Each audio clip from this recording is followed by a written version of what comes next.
Okay, first off, y'all, you're gonna notice the audio is gonna sound a bit different because God help me, I cannot find the adapter for my mic. And I knew if I moved to go and shop and try and get the adapter, I was gonna find an excuse not to record this episode. And I am recording this episode because it's the last day of 2022. So we gotta do this and we gotta get started. So welcome back to Talking Stories. This is the show where we chat about what's in the news, culture, and stories that inspire change. My name is Raquel Russell. I am so glad that you're here. Grab your favorite drink, turn up the volume, and let's get started. So, welcome back. Hi, everybody. It is New Year's Eve, the day that I'm recording this. And I've put up, by the time you're listening to this, there's been batched episodes. So you would have seen that there's a new episode where I chat with my good school friend, Caitlin. And I hope that you enjoyed that conversation and feel free to share it with your friends. But back to close out the new year before we go into 2023. I am not joining you with a favorite beverage today, but I hope that you have your favorite tea and feel free to message me and let me know which tea you're drinking and if I should add it to my list. If you're new to the show, I'm a multimedia storyteller with experience as a writer, communications professional, journalist, content creator, and now podcaster. I am a first-generation Canadian of Jamaican descent, and my life and work has been shaped by my love for stories. And I am just interested in looking at the stories that are being told, how they're being told, and honestly getting back into writing some more fiction myself. I hope that this place becomes home for you.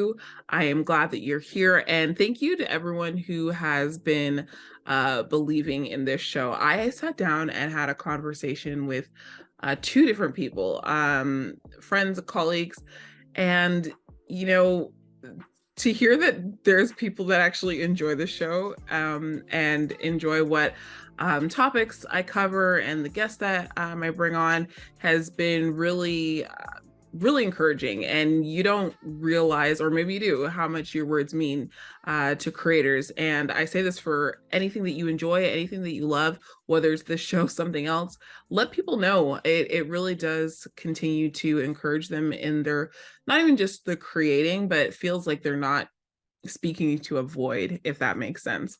But yeah, thanks again for listening to the episodes since we've come back this year.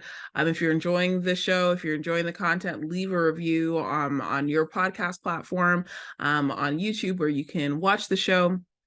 And all of that aside, guys, I just really, really want to say we made it. 2022 is almost over. If you're listening to this in 2023, it is over, and we're still, and I'm sure you're still reflecting, reviewing everything that transpired through the year, what you've done, what you want to do better, things you learned about yourself. I know that I've learned a lot about myself.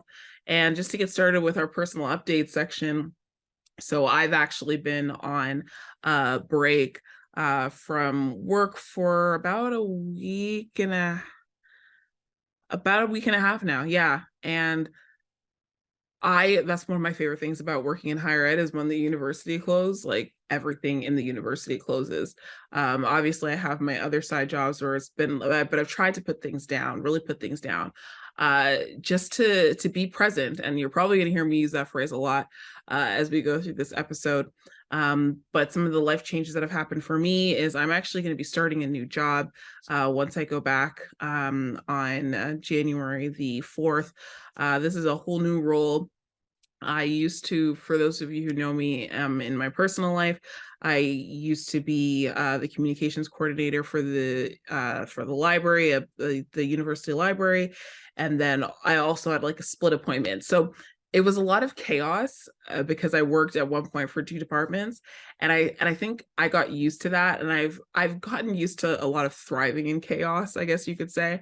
But this new role that I'm going into, it's all the skill sets are there that I have, obviously, but it's a whole new world for me, and it's going to be refreshing and scary, I'll admit, because it's been 5 years that I was in my previous job, and I'm about to hit 30 in about a year.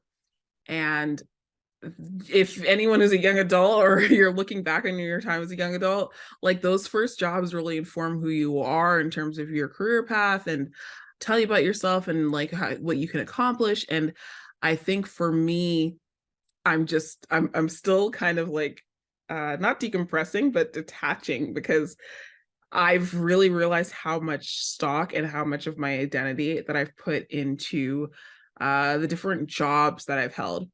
And I'm gonna be honest, that has also been a kind of wake up call for me as well, in terms of my priorities in life. And I don't know about you, but there's, if you've ever had this lightning bolt moment where you realize just how much of your life is work.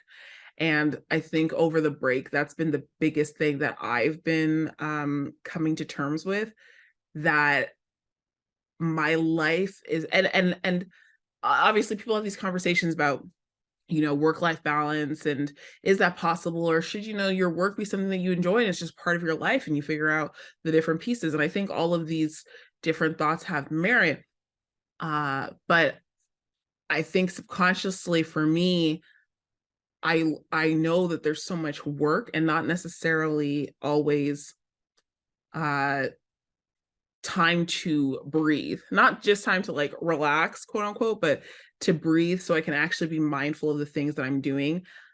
I think 2022 for me was a real realization of how much rushing to the next task that I've done. And as I go into turning 29, the biggest thing that I know I want to change in this year, and it's kind of scary because, that has financial ramifications, but I can't work as much as I did in 2022. I've got too close to uh not like, I get sick, I get run down when I've worked too much, and I just don't want that to be normal for me. I think there are people who do that and they do it well. Entrepreneurs, God love you guys. Like, you grind and you grind and you grind. There's been few entrepreneurs that I've met or seen who have really been able to take care of their health well without like reaching breakdowns in the effort to grind and attain something. And I've realized for myself this year that I don't want that to be me. And I don't know if you're having this realization. Please let me know. And maybe this isn't even a chance for you to reflect. If you're here listening, you're in your late 20s, even maybe your mid 20s, early 20s, and you're thinking the trajectory of your life, that what you want to be, just have an open mind and think about what that looks like for you. Because now, here at the end of my 20s, I think one of my biggest regrets is that I spent so much time working, and I say that at the deficit of spending as much time with building my relationships and friendships, honestly, even dating. I think one of the biggest things that when I look back at COVID, and when COVID came when I turned 26, okay? And I had said to myself, because COVID was in March, or came to North America in March, and my birthday was February 7th. And I remember saying, okay, 26, I've got to live my life. I've got to like go have fun. I got to go out more, because prior to that, again, it had been work, school, all important things to do in your 20s. And then COVID came and we were inside for 3 years, or 2.5 years, but the world just shifted at that third year. Anyways, this is not to say woe is me, but I'm glad that I'm thinking about these things now. And it makes me look forward to this year of 29 as being very intentional, and just trying to set a roadmap for what I would like my 30s to start to look like. Obviously, my whole 30s aren't going to look like the way I want it to look, if that makes sense, right now. But I do want to start to change the tone a little bit as I move into this next decade. 30's not here yet, but honestly, in my brain, I think I'm just that person where it's like, if I'm 29, it's basically, this is like the final wrap. Anyways, enough about that. Another personal update, y'all, my hair is going to be changing, so you're going to see new hairs. If you're watching on YouTube, try getting some more highlights. And yeah, just really glad to have spent the time with some of my family over this break. Spent some extra great time with Lucy. She's doing really well. For those of you who remember my dog, my little Yorkie poo, she's great. And really looking into some things, just being intentional again about things that I can do in the new year, and being able to give back and not to be so insular. I don't know. I would love to hear what you guys are thinking about, what your resolutions are, or maybe not even your resolutions, but what your reflections have been on the previous year. Over the break, I got to catch up on a lot of great film and television storytelling, and I'll actually go into that in our last section. But I do want to chat a little bit about some news that happened. So there's been a lot of news that's happened in the last week and a half. But some of the most recent stuff is that Barbara Walters passed away. So Barbara Walters is a trailblazing U.S. journalist and the creator of The View. I've been looking at different news articles that have been written, but I currently have up a CBC article here. She died at the age of 93. Barbara Walters is just, please don't take this the wrong way, but she's wallpaper in my brain. Like, she's just always been there. Whether it's been funny memeified moments that now we see circulating again on Twitter, TikTok, what have you. But her face has always been part of my lexicon for what it means, or not my lexicon, but my visual identification of journalists, women journalists, seeing her take on some really incredible, amazing interviews. And even the creation of The View. I don't know if I've ever mentioned it here. Like, The View has been one of my guilty pleasures for a couple of years. It's always dramatic, and I don't agree with half of them most of the time. But I really do appreciate the place that the news network had as being a spot where women could talk about different things that interest them, whether it's relationships, whether it's politics, whether it's, policy. Like, that show has just kind of always been one of those things that I always check into. So for her, the creator of The View, to be gone, obviously all the love to her family. And it's going to be interesting just to continue to see so many more new stories coming out. Just you forget how much of an impact sometimes she's had, or the people that she's interviewed. She's interviewed such an array of people, like obviously Michael Jackson, Elton John. I'm seeing here like Ronald Reagan. I didn't know about that interview, but I'll have to go back and catch up on that. But yeah, she's just such an influence in terms of women as journalists and reporters and the creative venues that she's created. So rest in peace to Barbara Walters. I'm amazed at like how many deaths there's been in the last day and a half. I believe Pope Benedict passed, and actually a friend of my mother's that she really wanted to interview, he's passed away at 100, just shy of his 103rd birthday. But anyways, lots of that happening in the news. The other one that I want to chat about was the Megan Thee Stallion story. So Tory Lanez, he was found guilty of all three charges for the 2020 shooting of Megan Thee Stallion. If you haven't seen the story, if you haven't been following the updates, this was back in 2020. Megan Thee Stallion talked about how, or not talked about, like, we all followed it on social media, how she had accused him of being shot by him in the foot, toes. But this was a thing. What stood out to me about this incident, the story, was just how much Megan had to fight to be believed by the masses. I think it's fair to say that Black women, or most Black women, were with her from the beginning. And like a lot, or not even just Black women, but there were people who believed her from the beginning. But then there were others who just found every excuse to discredit her, to discredit whatever she was saying, to say that she was making things up, like all kinds of convoluted ways to protect Tory Lanez, who, yes, happens to be Canadian. But all these ways to protect this guy. And I think for me, honestly, maybe I would say I closed up a bit when I was like hearing this story and hearing the reactions and seeing the people coming out and trying to doubt her, because it just reminds me of every time there's been something in my life where I didn't want to talk about it because I knew I wouldn't be believed, or I'd have to do a lot of arguing to validate why the incident happened or why it offended or hurt me. but also I've like many of you who are listening, I've told stories, personal stories about things that have happened to me, and watched, people I love look me in the eye and still not care. Like, their actions demonstrating that they still don't care. And I think that's part of why this story holds such a grip in many of our minds. So when we saw that, this man's going to prison, like, there was a lot of celebrating, and also from people who, don't believe in the prison system and all that. But I think this is one of the things that it was wild to watch how united people were in seeing him finally pay his crimes. Obviously, there's some other news that's happened in recent days. Andrew Tate decided to expose where he was.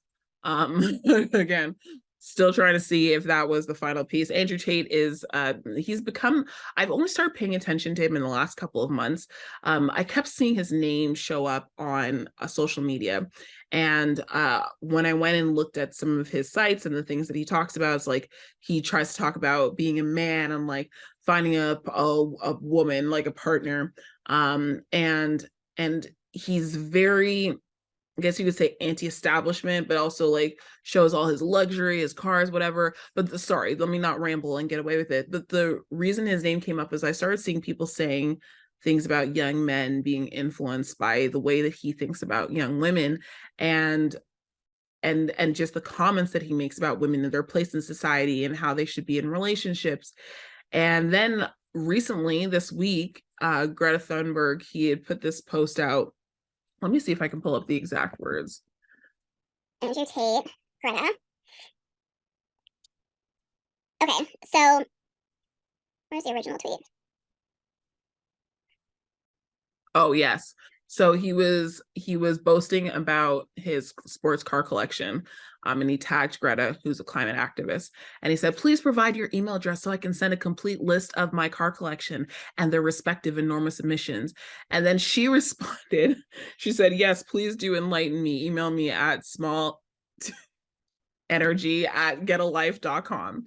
I can say this on, it's my podcast. Okay, she said, email me at smalldickenergy@getalife.com. And obviously, like, the reaction from her just blew up, went viral. But then this man decides to respond with a video to her. And in the video where he is like, he's talking back at her, there's a video of him. There's him in the video holding a pizza box, and the pizza box identifies his location, like he's in Romania. There's a thread from a reporter, I can't blanking on her name, but she posted to show all of her work on how she analyzed the fact that the Romanian authorities needed this piece to identify that he was indeed in Romania at the time so that they could arrest him for, get this, human sex trafficking, for human trafficking. Like, y'all, sorry, let me not end this on a bummer of a story. But the wild thing about this Andrew Tate story is that he was banned from social media for a while. And then Elon Musk, we've talked about him so much, that's why I'm not talking about him and / Twitter again this episode, but he let him back on. He let him back on the social media platform, and then now look, he's being arrested. Like, it's just wild to me. And I don't know what the new year is going to look like in terms of this movement of far right online just anger and hostility, and it can be a little bit scary sometimes if I think about it too long.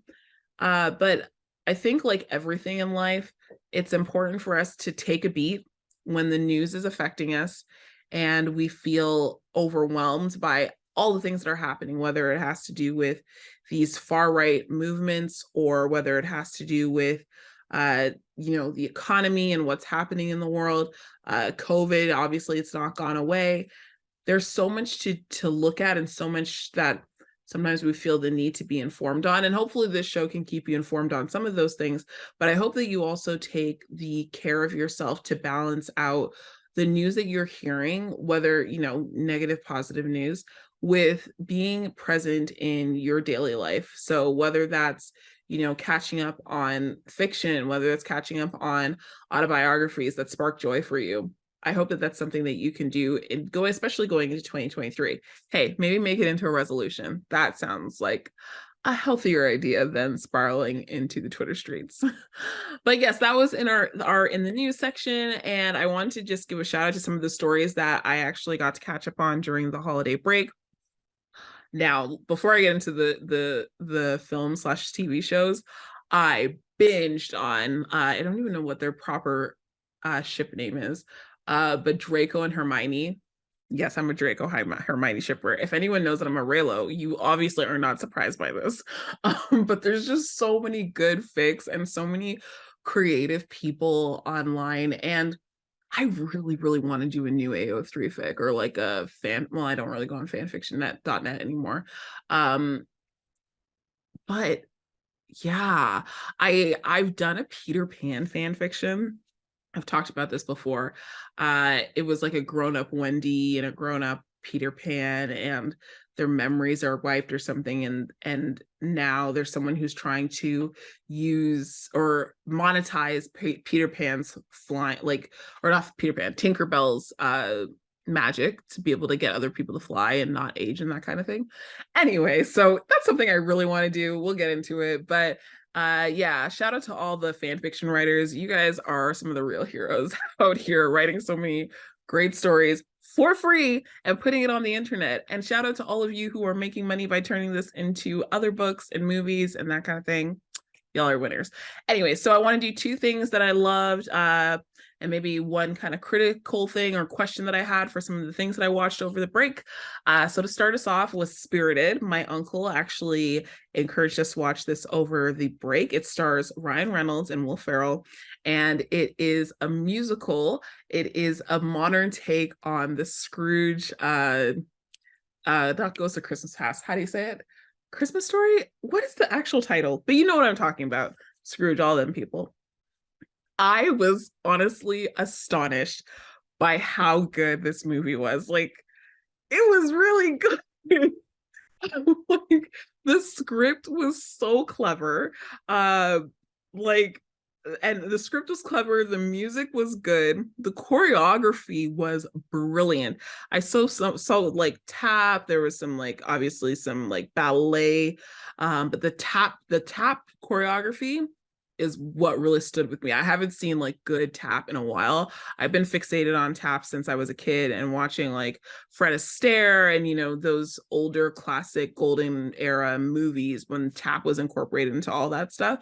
So to see it brought again was gorgeous.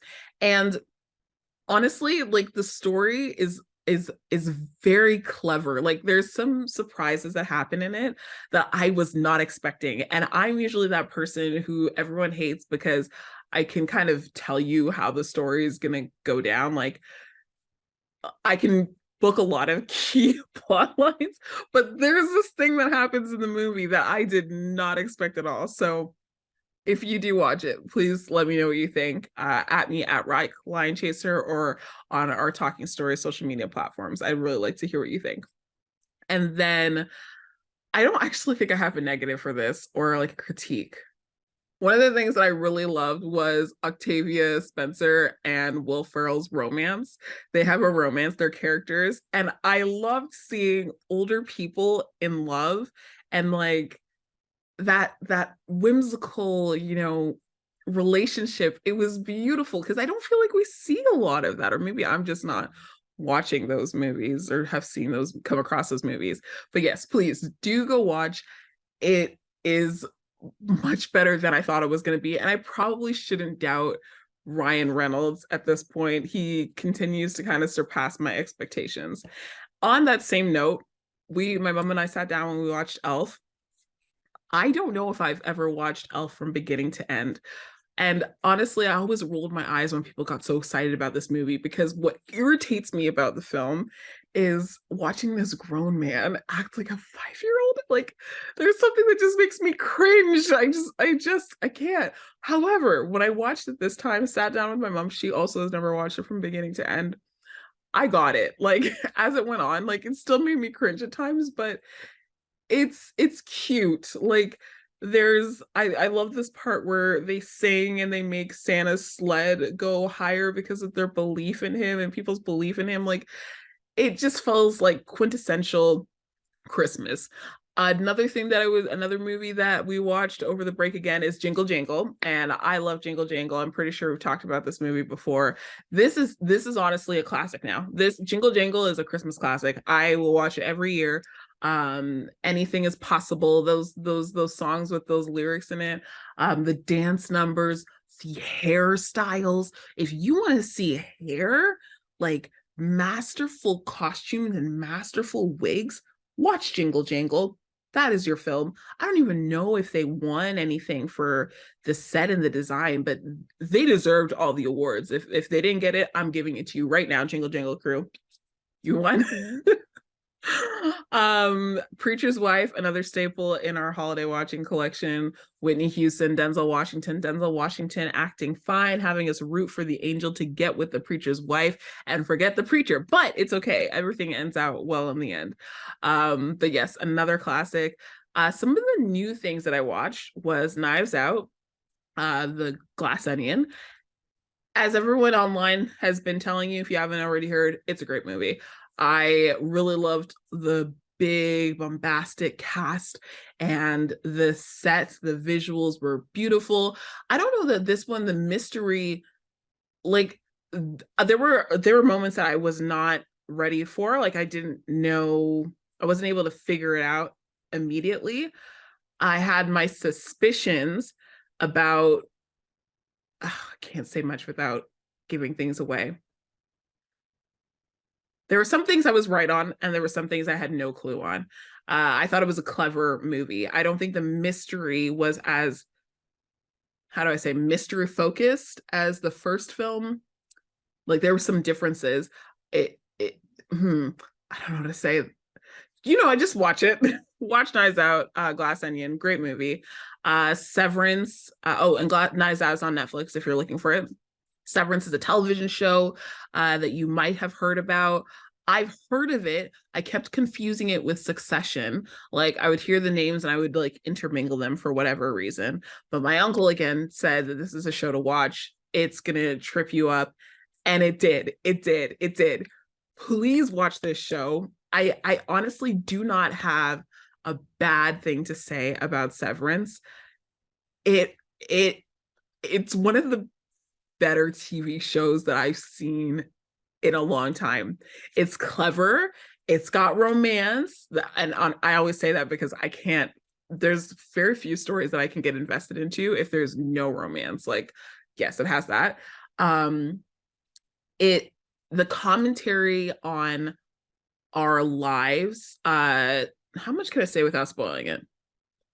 Severance, the concept is that people who are working in this certain place, their brains are split in half, quote unquote. And the person that they are at work knows nothing about their lives as the person that they are at home. So when we say like leave work at work and be at home, like that is literally true. Like they literally cannot recollect or know anything about what they are doing during the 8 hours that they're working. And the main character, what's his name again? Adam Scott's character. What's his name? Oh, that's bad. I'm blanking right now. But anyways, Adam Scott's character, he realizes that things aren't as they seem. I think that's as much as I can say without ruining it. But honestly, there are so many twists and turns, things that you will not be prepared for. There's one plot point that I'm very proud of myself for figuring out, like 5 episodes before they revealed it. But anyways, I just have to say that to someone because I'm very proud of myself. Go watch Severance. It's a great show. I have no bad things to say.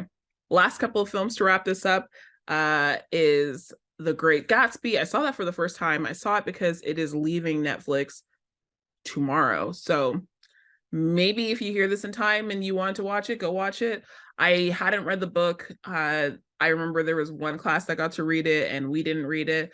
But it gave me a nice, insight to Fitzgerald's world and what they were thinking about during the Roaring 20s and, relationships with gender roles and that kind of thing. I thought it was really good. I went back online and was looking at some Wikipedia stuff on it, and supposedly the reception to it at the time was not great. Uh, had no real big interest in watching it at the time, but yeah, I don't think it was horrible. I think the one thing was the music choices, like visually, and I guess for the director's vision it works, but it was odd hearing like Jay-Z over, some flappers riding in a car. I don't know. There's just some, I thought it was weird. And then finally I saw Avatar, The Way of Water. So there's controversy with this film. I will say visually stunning. Visually stunning. Like if you're gonna see it 3D for sure. It's been a while since I've seen such a visually stunning film. The story, I thought there was the aspects of the story when it came to family was more impactful to me than I thought it was going to be. Those kids really deserve all the award. They stood out the most in this film. Jake Sully and Zoe Saldana's character, I can't remember her character's name. Their kids are the standout of this thing. It's long. It's like 3 hours. I took my cousins and my mom, who went to go see it. It's long, but it's worth the money, I think, in terms of just a visually stunning treat.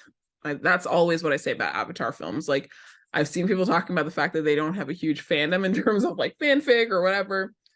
And I'm sure there's groups underground, maybe they have their own forum, who knows. But you can always count on Avatar to be visually appealing. Anyways, so that's a bit of the stories that I watched and that were brought joy to my heart during the holiday break. I'm looking forward to a lot more storytelling in 2023. We've got a whole new slew of Marvel films. Oh, one of the other news things that I didn't talk about was the fact that James Gunn and no, I think I did mention this in one of the episodes.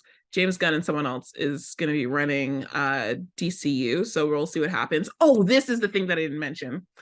Henry Cavill, y'all. Okay, so Henry Cavill, who many of you would know plays Superman in the new Superman movies, left The Witcher, his show on Netflix, and they replaced him with Thor's little brother in real life to come and do Superman, for them to say that they're going in a different direction with Superman. So his Superman movie that we all got excited about is no longer happening. His little nerd heart's going to be happy because they're doing a Warhammer movie. But Henry Cavill's gone from being Superman after I got so amped seeing him coming back. But James Gunn put out this whole thread about how they're working on reconstructing the the DCEU, and they're looking at a younger Superman, like following him in his days as a journalist, which I'm actually interested in because I always felt like we didn't get enough of, in live action, we haven't gotten enough of journalist reporter Clark Kent. And there's so many storytelling opportunities for that, especially in the current climate that we have with this attack on journalists and I won't even say media, because people use media and they mean everything, but the attack on like reporters and the work that they do for the society, for our democracy. So that I'm actually intrigued by. I'm surprised that they didn't think they could use him and maybe like since they have Flashpoint happening, you could just, reboot and still use him, but like change his whole background, if you get what I'm saying. Anyways, we'll see where it goes. At this point, I'm not expecting new Superman films for several years, because it's going to take time. And I do think James Gunn and company will be able to do some great things in DCEU. But the timing now, like I'm starting to think these new films will be out, God willing, if I have a kid. Like, anyways. Yeah. So back to closing that out, I wanted to say some final words for the New Year's. I just want to thank everyone that has joined me for these conversations these last several months with Talking Stories. I was really glad to bring back the show this year. And, I'm looking at the format in terms of the how often the episodes come out in the new year. I think I spoke too soon saying like it'd be weekly all the time because things come up, life happens, and I'm not at a place just yet where I can reliably say it will be every single week without fail. Especially as I do this by myself right now. I'm hoping that, as you guys continue to listen and enjoy, that the show will grow, and get some more people on board into making this everything that it can be. But I look forward to bringing more episodes here into the new year and making this bigger and better. Thank you to those of you who shared kind words, and let me know what you enjoyed about the show. I know that going into the new year, I really want to be someone who is more present. As I've said earlier, I want to enjoy life and enjoy it with intention, and not just miss out on moments because I'm trying to get through everything so quickly. What is your word? What is your sentiment? What are you hoping to do in 2023?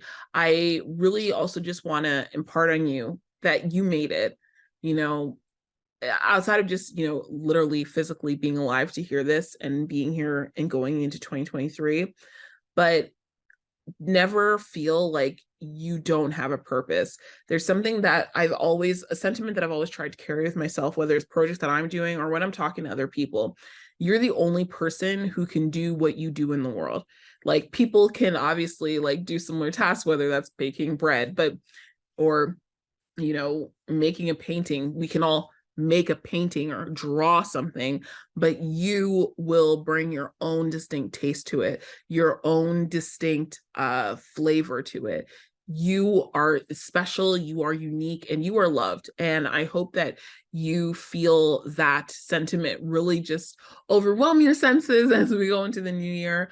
And because I know sometimes New Year's can be sad for some people, it can be joyful for other people. But I hope that for you, you are able to feel that everything that you're doing and who you are, you just being here is a miracle enough.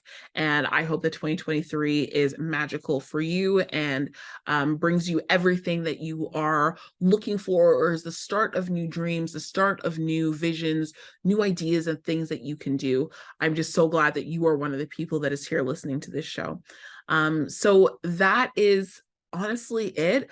Thank you for listening again. Please feel free to follow us on all of our social media platforms. You can just Google Talking Stories with Raquel Russell. You'll find us on Instagram, Twitter, Facebook. I don't have a TikTok for us right now. Honestly, I don't think I need to because I barely use my TikTok. So maybe I should just like save the account. Also, just a plug for one of my part-time gigs. I work for this company called Real Ones, or the Global Black Alliance, and they have this app called Real Ones, and it's an app for Black owned, and for Black owned and allies. So anyone who's an ally of the Black community, you can go on there and list your business if you have a small business, and or a large business, whatever have you, so that we can continue to connect with people in our communities and just support local. If there's anything else that you want to know about it, let me know and I'm happy to shout it out. But yeah, if there's someone that you've been inspired by and you would like to see me chat with them, please let me know. Send me a message. If they're like Issa Rae, I will put that name in God's hands and say, hey, if that can happen someday, let's do it. But yes, other than that, thank you so much for listening to Talking Stories. I am so glad that you're here. And on that note, I'm signing out from Toronto. This is Raquel Russell. Thank you for listening. I am rooting for you always, especially as we go into this new year.